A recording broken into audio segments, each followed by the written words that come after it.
Chair Stone, the floor is yours. Thank you. All right. I would like to welcome everyone today to our Financial Services and Audit Compliance Committee meeting. I appreciate everyone's attendance because this is extremely important and we have a full agenda today.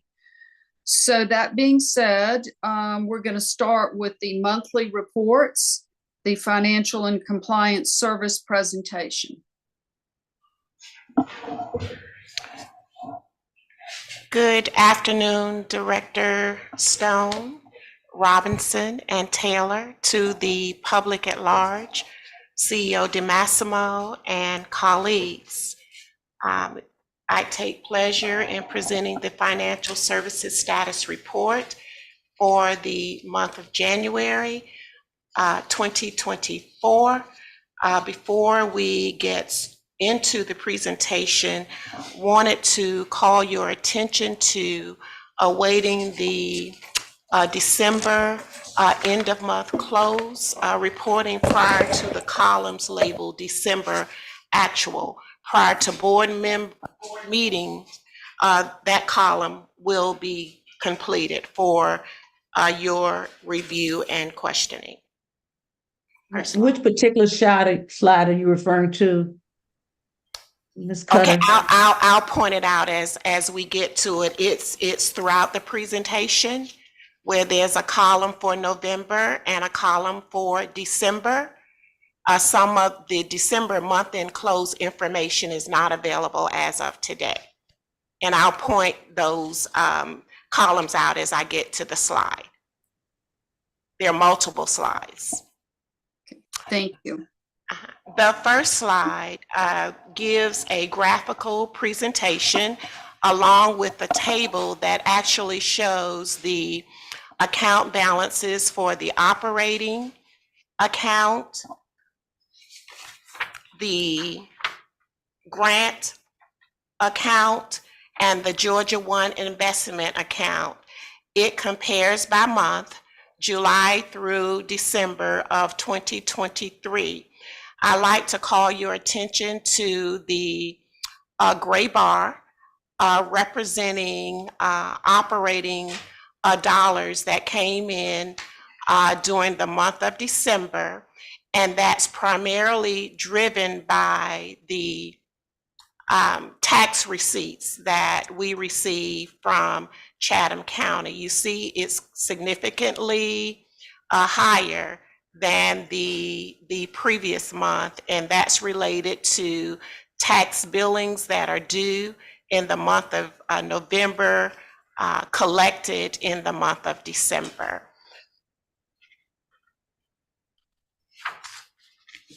Dr. Robinson, this is an example that I was speaking of. If you see the month of December actual labeled to be determined, that's because the month-end close is still in progress. However, the numbers for the month of November, the revenue section totals $3,691,434, and the revenue is itemized by category. It also reflects the actual year-to-date through November of 2023. It shows the year-to-date budgeted amount and the variance. So, Ms. Cutter, can I ask one quick question on that slide, if you don't mind going back? Sure. Here, Sure. please. Sure. Okay. When we look at the agency of 500,000 in the red and the rest of them in red, those numbers should go in the black once we get the December actual. Yes, Or absolutely. maybe not. Yes. Yes. You'll see that the red primarily will turn to black once that December information is put in. Yes. Yeah, I just want to make sure that if we had listening audience, they were clear on Yes. what was going to happen. Yeah, So, good question. Yeah. Ms. Cutter, we are at this particular time, we are certainly in a good financial position. Absolutely. And as we talk about throughout the year, we know that there are peaks and valley of the transit tax revenue that comes in. And the peak is typically April or May, and then November and or December. As reflected in the previous slide, you saw high growth in revenue driven primarily by that transit tax dollars, those transit tax dollars. Right, because the taxes come in for the first half of the year, and then the rest of them come in November. Correct. Yes. Okay, thank you. Mhm. This slide, what it does, it compares the fixed route fare revenue from July through December. And you can see the low months and the months in November. The revenue year to date was the highest. Dr. Robinson, this is also a graph that we do not have the month in December as of yet. However, that will be done by board meeting and presented at that time. Also the same for paratransit. Yeah, and just one quick question. When we look how low August is, do we have any idea what attributes to that is because people on summer vacation, they're not using transit as much? What happens in August that do we know? We would have to analyze the ridership data to see if we can identify. I would assume that ridership was down in August, and that drove collections a little down. Yes. Yeah, I was just asking what was happening that riders weren't riding in August. Yeah. Next slide, please. Okay, this slide is a graphical presentation of the transit tax. In addition to our investment account, and it gives a breakdown July through December for both categories. And as you can see, look at that November number in comparison to the other months. Yeah, but they're pretty level. Yeah, except for the month of November.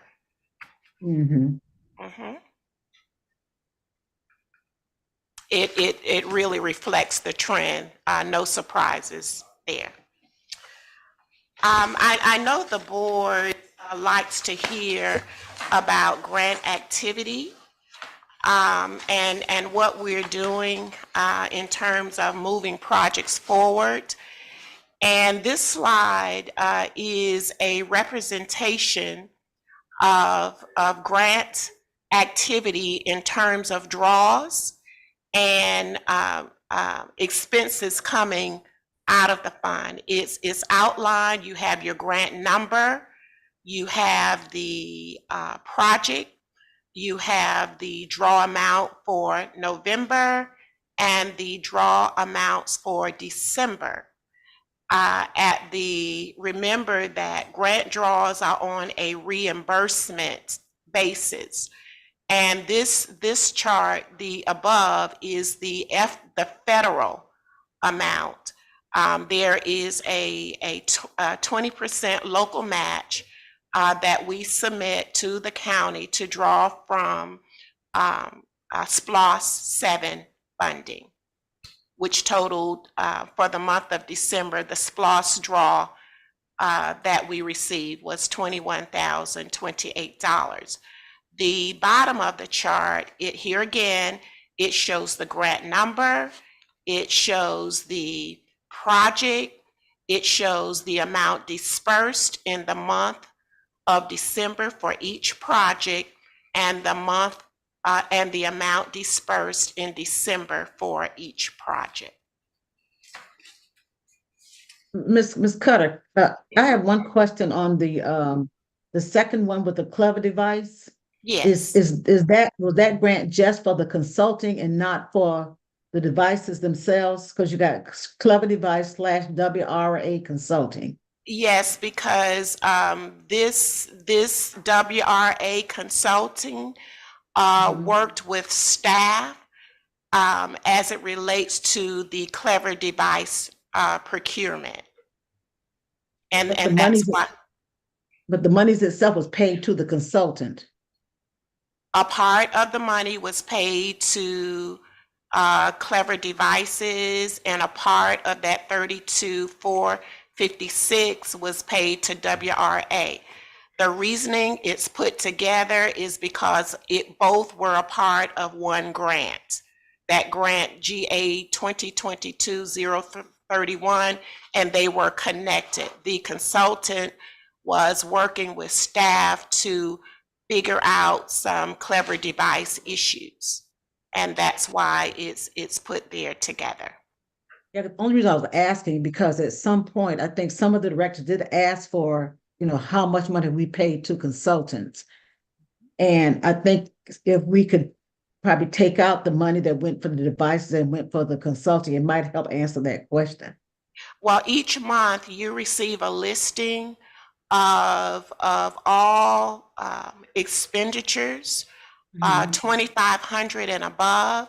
And typically, capital projects are listed on a monthly basis with the amount and the vendor. The board report for this month will have that listing, and it'll give you a breakdown of consultants and service providers as well. Okay.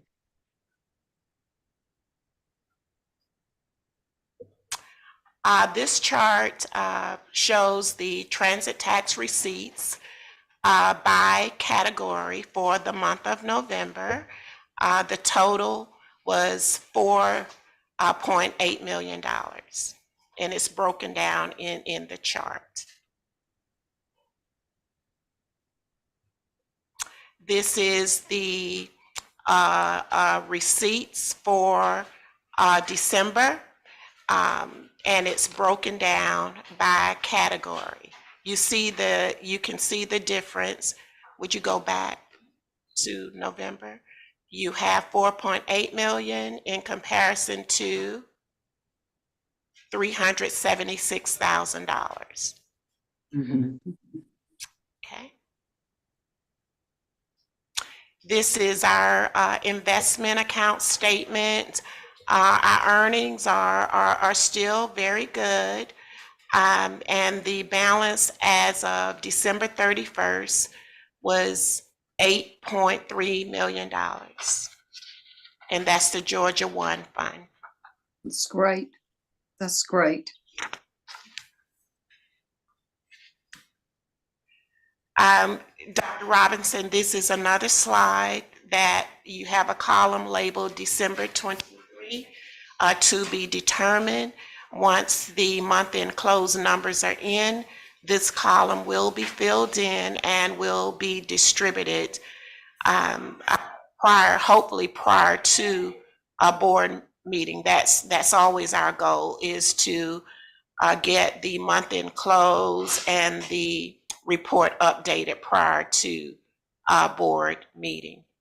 For the month of November, our revenues exceeded expenses by $1.6 million. The other columns, the year-to-date for November, you see that red. When you get your updated report, that should be black, and your variance should be a positive as well. Good.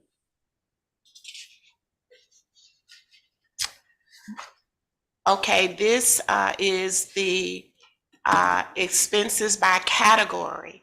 Here again, you'll see your column December 23 to be determined, It gives you your expense stats by category for a total of $2.1 million for the month of November.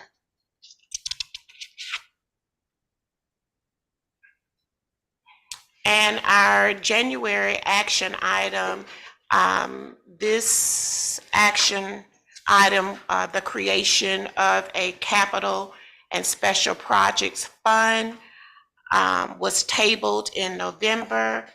And I'd like to suggest that I'm going to go back and look at the accounting policies and procedures. It lists the different types of accounts, and if that document needs to be updated to include this capital and special projects fund, I will do so, but suggest that this item is tabled until that is brought back, so that the board is very clear on what the intent and what our existing accounting policies and procedures says. Now, to manage this, what I will have to do is restrict $2.5 million of the operating account dollars, because these two items are a part of the approved fiscal year 2024 capital plan. And Okay. and I have a question about that, but also I have a question about why this item is even coming back up, because part of what was voted on was to hold off on this until we had a budget workshop, to our first budget workshop, because there were so many questions that were not answered in the information that we received. So I wasn't sure why, because it was also in the snapshot again. And I let that ride, but the actual, if you look back at the actual what we voted on to table this was to wait until we had our first budget workshop. Yes, and that's coming up soon, and that's where the information will be presented in detail, Dr. Robinson. So we are So going we to will not have it on we will take it off of the agenda okay. until after that time.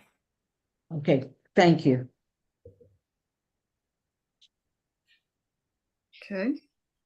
I need to clarify, however, that these two items, it's already been approved that we can move forward with these two procurement of services. So this money Explain. will.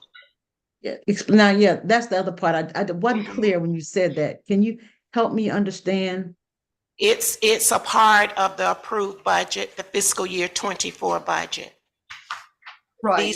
These two items, yes. Right, because I know we talked about the retirement plan enhancement. Yes. And then yes. the fixed route bus, that's to improve the stops and those kind of things. No, that's actually to repair fixed route buses, whether it's Okay. engines or transmissions. And that money, the board has already approved that. So it's sitting in the operating account, but it's restricted for those procurement, for those purposes. It's Okay, as it's so already. so Ms. Cutter, then that confused me even more. Then Okay. why is this an action item if we've already approved it? To help me understand, I'm really confused. The action item is to create this capital and special projects fund. Right now, Chatham Area Transit, the SPLOS collections have not all come in. It goes through 2026, and CAT needs to begin to set aside monies every year, whether it's for the replacement of computer equipment, whether it's to support capital projects wherein we don't have a local funding source, and we have to plan for that. Our fixed route fleet is in a state of disrepair, and we have to begin to financially plan to replace this fleet. So this account would be an account wherein we put money in each year.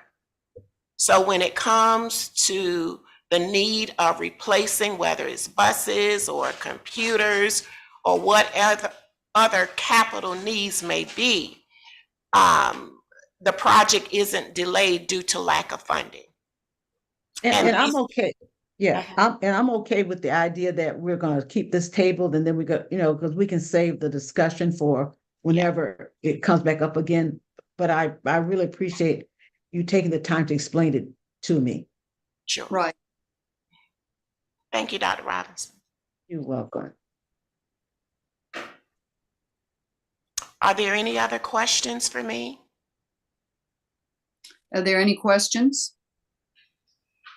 Okay. I would like to add as well. CAT is in a very good financial position for several reasons. The ability to build community partnerships, to strengthen them within the last couple of years has been very successful.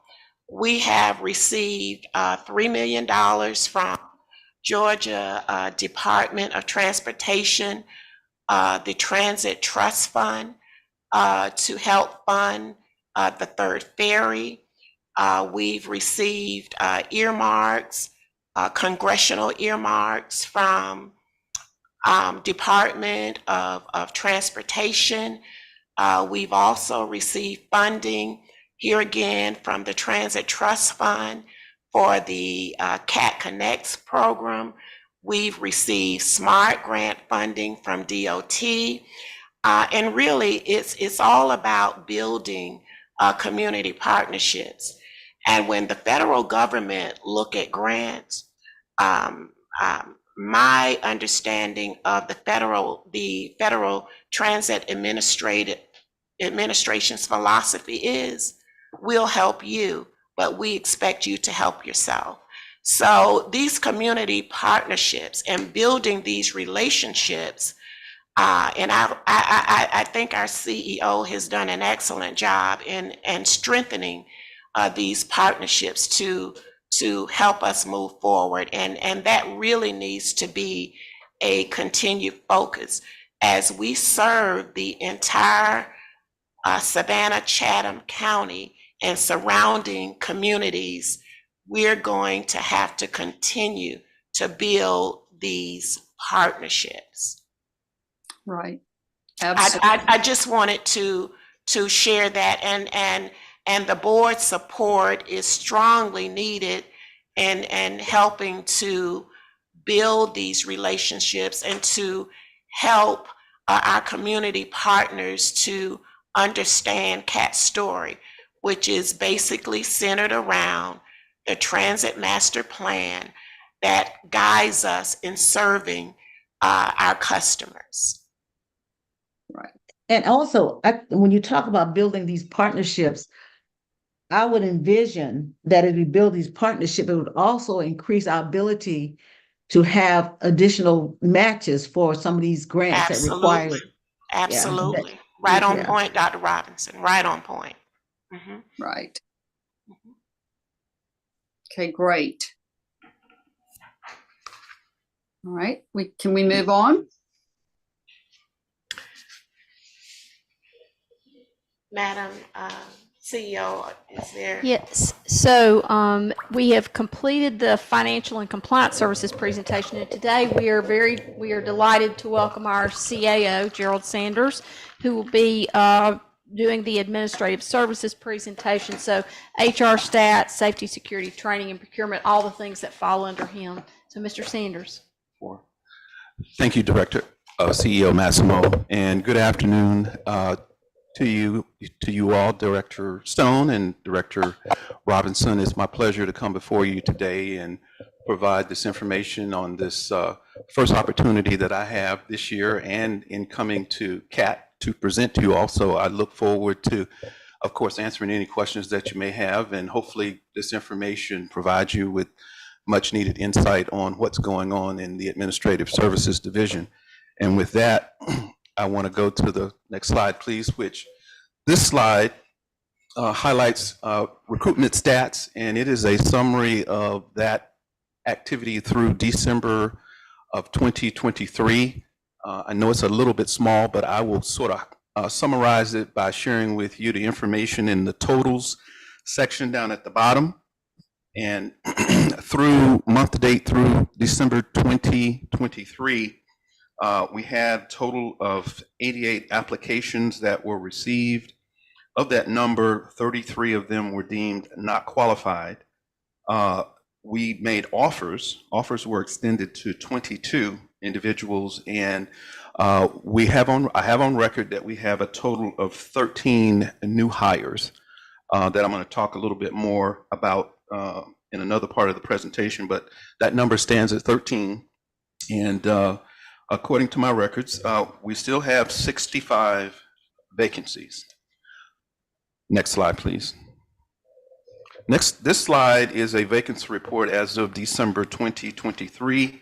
It goes further into detail about our vacancies that you just heard me mention that there are 65 of them.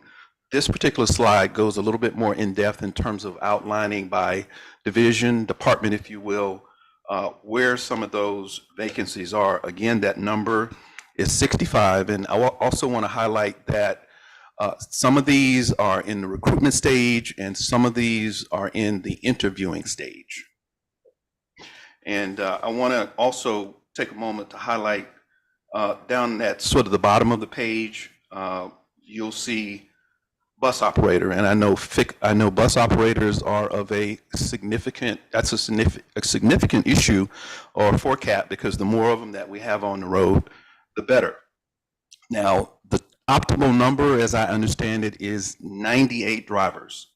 As of this report, we have 16 vacancies, so I would like to highlight that we are making what I feel is significant process in the recruitment and hiring area. I'm going to talk a little bit more about the number that we've recently hired and tell you a little bit about a new class that we have that just started here in January. So, but anyway, this is the summary of the vacancy report through the end of last year. Next slide. Mr. Sanders, Yes, Sanders, ma'am. before you go to the next slide, Yes, when I ma'am. look at these two slides together, I get a little bit confused because when I look at the executive section in what was in orange, and then I look at the one that's in black and white, it says 0 vacancy, but then on this slide, it says 1 recruiting. Now help me understand, what am I missing? Is a perhaps typo on my part. My understanding is there's not one at this particular time, so I do apologize for that number, unless I've missed something out. And I was looking at CEO DeMassimo, there is none, so I do apologize for that error in reporting right there. But that number is currently 0, as I understand it. We have a Okay. temp in that position right now. We have a Right, temp because- in that position, so I think the 0 may be from the fact that there's a temp in it right now, but it's still a vacancy per se, because it's only filled right now by a temp. Okay. And I think I'm just looking at this for consistency in reporting, maybe we want to leave it as a vacancy. Maybe with the explanation, because if you're looking at these two together, Mhm. because even when if I look at the board administrative liaison, there's nothing, whether it's recruiting or it's been filled or you're interviewing, there's nothing there. And is that a part of the executive? Well, no, because over here on the black and white, it says 3. So I don't understand the 2. Okay. I think we need to look at that again, Director Robinson, and just true it up. I'm trying to look at it from here. I'm just trying to read the typeface. So we will get back to you on that. Thank you. I'll happily Can we get that corrected before the board meeting? Absolutely. Yes, ma'am. Okay. Be happy to. Yeah, my apologies. Okay. Okay. And if we could move to the next slide, please. Okay. This slide was created just to give you some insights on some of our hiring activity in slightly more detail. As of the 8th of January, we have been successful in hiring 2 safety and security officers, looking to hire more, of course. A customer service position has been filled. We have 7 fixed route operators that we have brought on board, 3 of which are going through the CDL training program, or who may be qualified in that area somewhat as they're coming in the door. The other thing I'd like to mention is that we have 10 new trainees currently in class as operators. So I'm very proud to report that. And so we're looking forward to them going through the necessary training that they're going through and joining our operator staff in the very near future. And it also looks like from your January report, I think in January, you will be able to report that you are fully staffed full-time in your security department, because you said you had 2 vacancies and you hired 2, which looks good. Yeah. Mhm. We had some we had some vacancies at that time too. So if that was stated, that was, I don't recall that being the case, but we had some Okay. openings in, prior to now as well.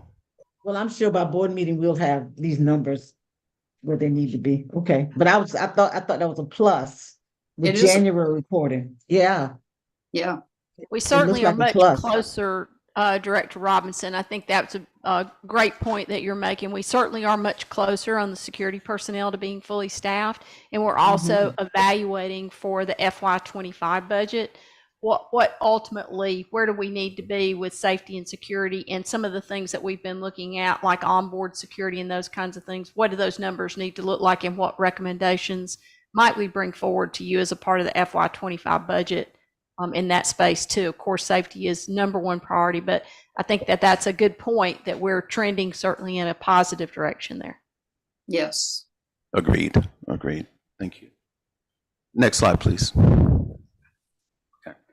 And the excuse me, the last item that I wanted to briefly talk about was to give you some training updates. And these I'm considering as sort of 2024 process improvements and policy enhancements. This alludes somewhat to some of the business process planning and better implementation of things from the last time that I spoke with you all. And this is just a summary of a few of them that I thought were worth highlighting.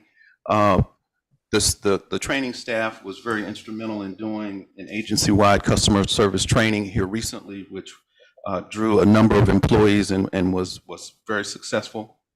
The second thing that I've talked about and had multiple discussions with the staff on is reaching out to our trainees post when they've gone through the training to let them know from a quality control standpoint, how are we doing? How are you comprehending information? How are you enjoying the experience of training? Tell us what you think. So I thought we agreed internally that was good information for us to know as a staff. So that's what that one is all about. Excuse me. The training staff is also working with members of Dr. Manny's team to help prepare and devise more uniform policies and procedures as it relates to maintenance, fixed route, paratransit, and ferry.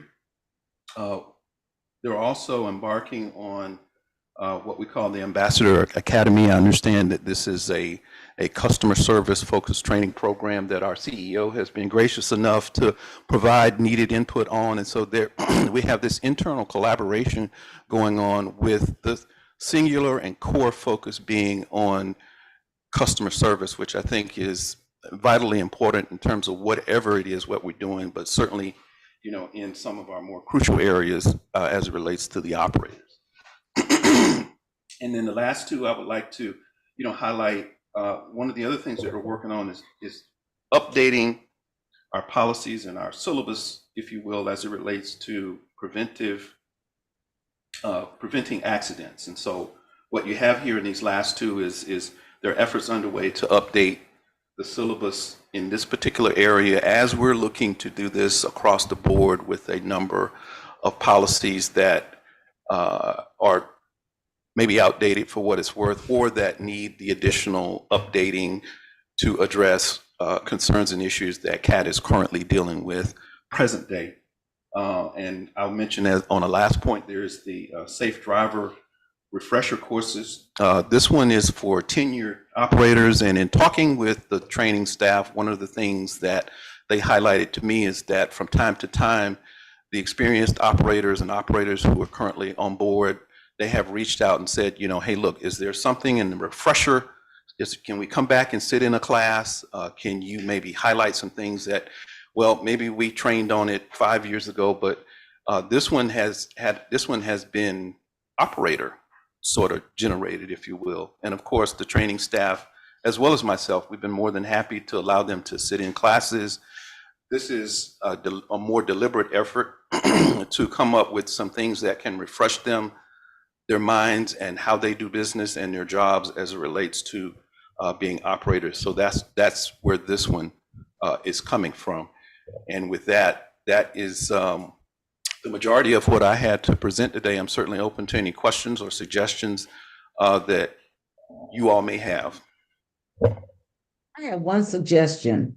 When I take a look at Dr. Manning's report about the customer complaints, and I look at this report with agency-wide customer service training, I would think it'd be helpful for our CEO and probably our COO to know how many people are actually going through this training, and where he gets the complaints, are they coming from drivers who are not going through the training?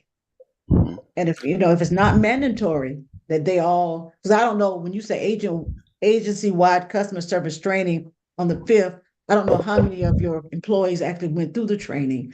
Was it 100% or or whatever? But I think we can look at that training along with Dr. Manning's customer complaint data. Yes, ma'am. And kind of draw some kind of correlation. And then that way you can use that as a tool where they must attend the training. I agree with you. I think that is a fantastic opportunity. I can tell you that, if memory serves me right, there were about 13 to 15 people who came to the training, but I am certainly open to the suggestion. I like it. That is something that we've been having internal discussions on it as well, and that is we have a ton of data. That data tells a story. We need to do a better job of presenting that data so that we better understand it and so we can better present it to you all. But certainly, I love the suggestion, and that's something that we'll certainly make note of. Director Robinson, we also intended for the Ambassador Academy to be a required piece. Again, that one's aimed at our operators, although it could be used for anyone, but aimed at our operators because we wanted them to earn something that was distinctive from having gone through. It's different than just the agency-wide regular kind of customer service training that was you could be there that day. It wasn't required, but we wanted to make that more of a thing of distinction that you earn, and that it shows that you have completed and committed to. It was not just a one-day thing either, but it was a more structured coursework over time, and you would earn either something for your lapel, a pin, or a badge or something that noted that you had accomplished that. And again, it would be a much more rigorous program of stressing the importance of customer service, particularly aimed at our riders. And if I may, the last comment I would make has to do with our safety, security, and risk management. It's not a slide. I apologize for that. Dr. Manny actually mentioned it as a part of his report. Going forward, I'm going to mention it in mine, and that is that we have had, as we deemed them, 6 what's classified as preventable accidents, and we've had 8 that we've deemed non-preventable. Well, you mentioned correlation, and one of the things I see as a correlation or a fix, if you will, or to me also it goes directly towards affecting possibly our insurance rates, and that is if we can have and continue retraining when necessary and training in general, which goes back to what you were talking about. I hope to make that preventable and non-preventable number or numbers, if you will, to go down. And so this training, I think, will assist in that regard. Accidents, of course, happen for all kinds of reasons. Sometimes it's staff driven, sometimes or operator driven, and sometimes you can't help it if a tree falls on you or somebody runs into a bus or what have you. But I think to the extent possible, when we can do the kinds of things training wise that will help to make sure that operators are on the top of their game and that we limit those kinds of things from happening, I think we have done CAT a good service, as well as potentially our insurance costs as well. So with that, that's all I have to share today. And again, I can answer any more questions if you have any. Good report. Okay. All right, Director Stone, do you want us to just go through, as we've done in, I think, the other meetings, just sort of go through what the action items are that are going to be discussed in other business units, other committees, just for Yeah. your familiarity? Yes, just go But, ahead and list. but under B, there was also procurement and IT innovations. Did we just skip over those, or? I'm sorry, Director Kircher, I don't have anything in particular to mention under those at this particular time. Okay. Other things will come forth perhaps for Right, next meeting. right. Gotcha. Okay. No, they were Yeah. listed, and I just didn't want us to just, No. walk You're right. over them. You're Yes, right. ma'am. Thank you. Okay. No, Mr. Massimo, yes, go ahead and just, for our knowledge, run through the others that'll be on our meeting, on our board meeting. Yes, ma'am. So the first item I think you've already discussed, and it is tabled until after the budget workshop, the Capital and Special Projects Fund. The next item under Planning, Development, and Infrastructure Services is the Fuse Executive Fellowship Grant that we brought to you all at the end of last year. You will notice in your packet this time that it also includes the document that evidences the city having made the $80,000 partnership funding agreement to go along with the $100,000 from the foundation. So we are fully funded, 100% funding opportunity for CAT, and we're certainly looking forward to getting that underway.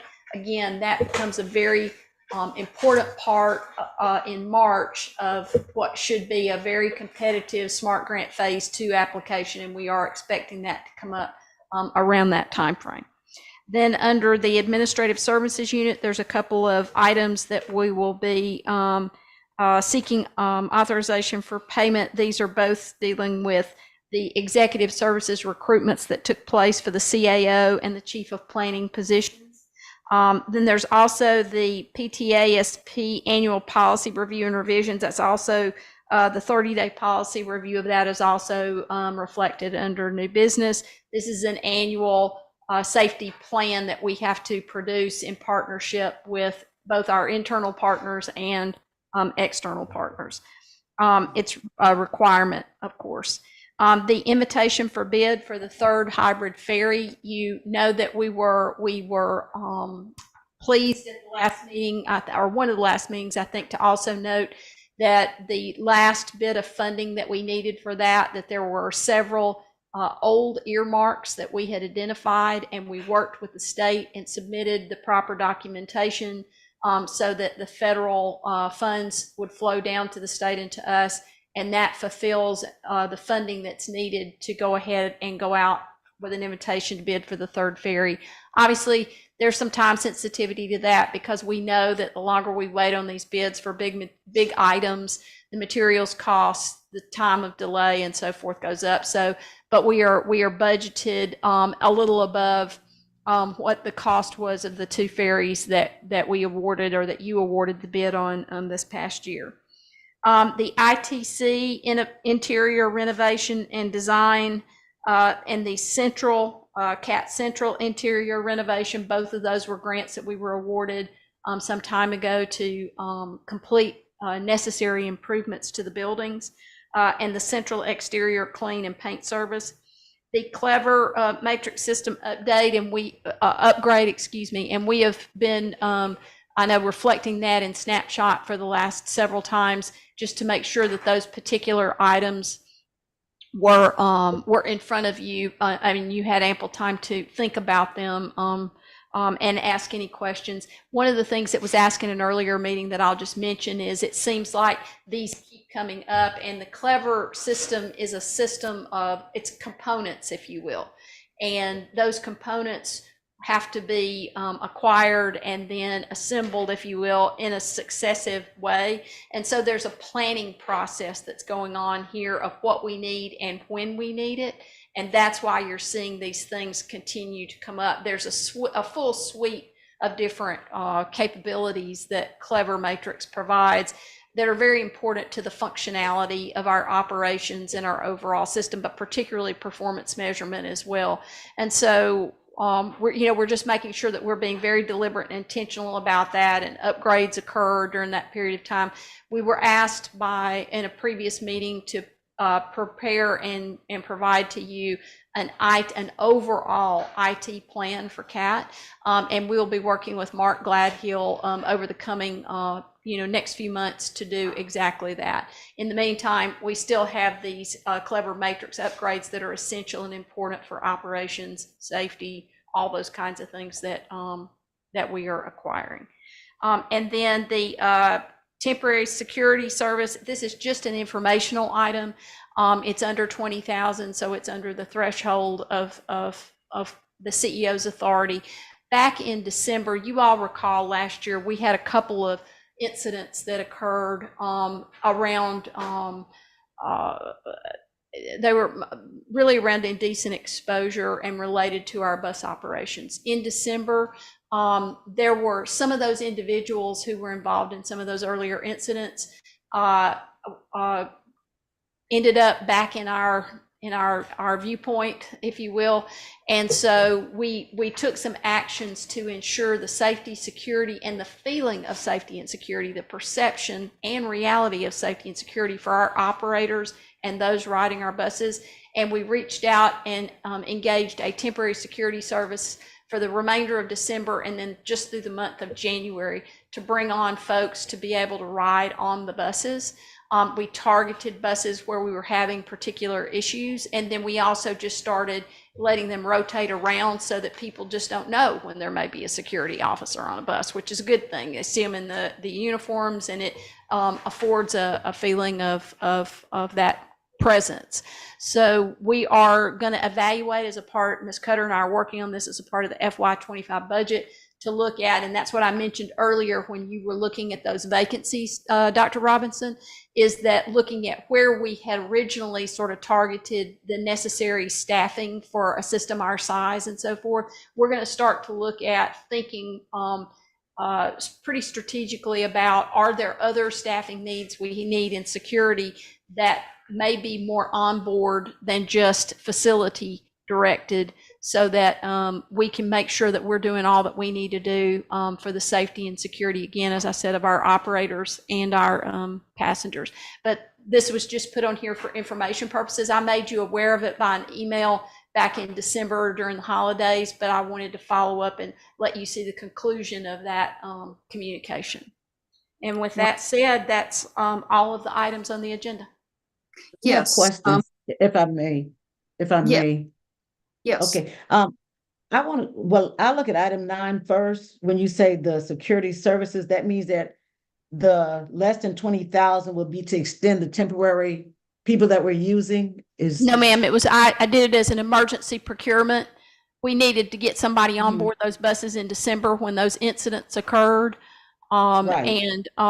So I did an emergency procurement it was about $18,000 to bring 4 additional temporary security personnel on board for the remainder of December and the entire month of January, to put them on particular buses, but also to let them sort of share a rotation through other routes. Well, it's already happened. Yes, ma'am. Yes. And this is just okay, for information purposes. There is no, I'm not asking Gotcha. for a ratification of an emergency procurement, but I am making you aware as a matter Gotcha. of transparency. Okay. Okay, I got you. And then with the Clever Matrix system upgrade, what we did in November with the traffic signal, will these things also be integrated with that? We'll continue to use the initial upgrade we approved in November? Yes, ma'am. This They is all in talk addition to, to. yes, ma'am. They all talk to each other, if you will. And they Mhm. all do operate, but they do different things. It's like different modules that do different things, but they nonetheless operate off of a common system platform. So they're able to talk to each other in what they do. So sharing that, for example, shared data that may be collected from one thing will be downloaded to an overall platform that we can then utilize. I know you heard Mr. Sanders say earlier how we have a ton of data and we've got to figure out how to harness that data to performance objectives. So with the pilot, with GDOT, the clever device that we upgraded in November will not, what I want to say, we still be able to use it Yes, ma'am. if the plan, okay, okay. And the renovation and design, are we just talking about who wrote the plan or who wrote the sketch or the architectural work for the design and renovation, but the renovation is not actually taking place yet? Is They're that not what 5 and actually 6? taking place yet. So 5 and 6 has to deal with what? Ms. Cutter, do you have that one? I need to.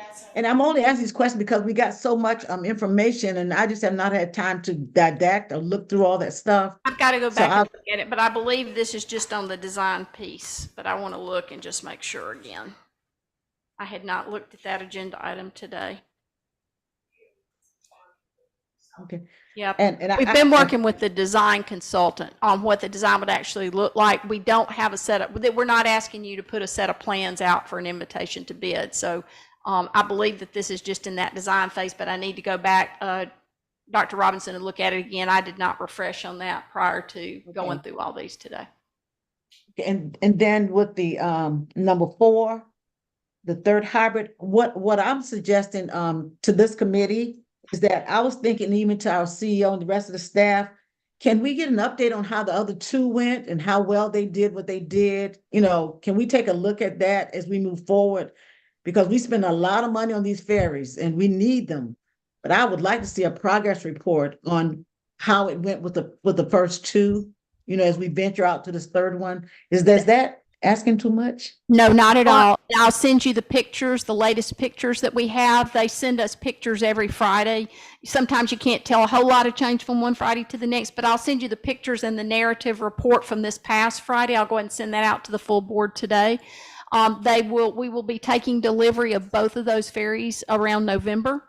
And so there's, it's going to be a very exciting to have them on board. And we went up there, you recall, I think it was in early November, and had a chance to actually meet with the designer, meet with the project manager, go to the facility, see what they were doing. And I think we all came away with it so incredibly impressed. These are folks that do this, obviously, you know, for a living. And you could tell, I mean, the professionalism with which they demonstrated to us what they were doing, showed us what they were doing, and then, you know, entertained our questions and so forth. And we had that good, hard conversation with them. You remember, we had the issue that came up around the delay in, Right. exactly. So Yeah. what we asked for Yeah, and was, I just- guess what I'm thinking about, just from the staff perspective, you yes, know, ma'am. how's it going? And just Just- kind of update us, Yeah. you know. Okay, And then right. on the policy review revision, I was thinking that one of the things was missing for me was the red line. You know, what was actually changed. You know how we would go through it, we didn't have to read the whole thing. We would see the red line of what was actually revised in the plan. I was the only suggest that maybe we look at redlining the changes, you Okay. know, moving forward, so that we'll know exactly what changed. And Okay. my last question, I promise you I'm done. On number 2, now what I'm a little bit confused about is I remember the board receiving the CAO and the COO, but I don't remember receiving the procurement services for the CPO. Are we just seeing this for the first time? Number 2? And if so, I think that should be you know, on the board action item, because I just don't recall. So am I missing something? No, ma'am, it is a board action item. That's why it's listed out separately. Okay, so you'll bring to us with Yeah. information, but Yeah. not on the consent agenda. I don't think any of these are on. Right. If Okay, it that's is, good. if it is on the consent agenda and you want it moved, just let us know. Yeah, but what she just said, she don't think any of this is on the consent agenda, which I'm No, but I'm okay just- with. At any point in time, if there's something Right. on the consent agenda that you don't like, let us know. I mean, Beverly, am Okay. I reading this wrong? It looks like they're all just individual items, correct? Yeah, that's what I thought, but And I think between Ms. Cutter and I, we can explain too on those recruitments, because you may recall, we did have several recruitments going on at the same time. And so we were, when we were not having some success in recruiting in one area, we kind of swapped some things around with the recruiter to just try to get positions filled. So we just need to talk through all of that and make sure that there's a good, clear understanding in the approvals we're going to request of you. wonderful. Okay. Well, thank you all. I will entertain a motion to adjourn with one correction on our statement here. It says next board meeting, or this was sent to me, 11/21/23. Let's Yes. change that. Okay? And if there's nothing else, I'll entertain a motion to adjourn. So move. Director Taylor, you can second. All right, all in favor? Yes. Okay, Aye. all right. Thank you all, and thank you for being present. I appreciate it. Thank you. Thank you.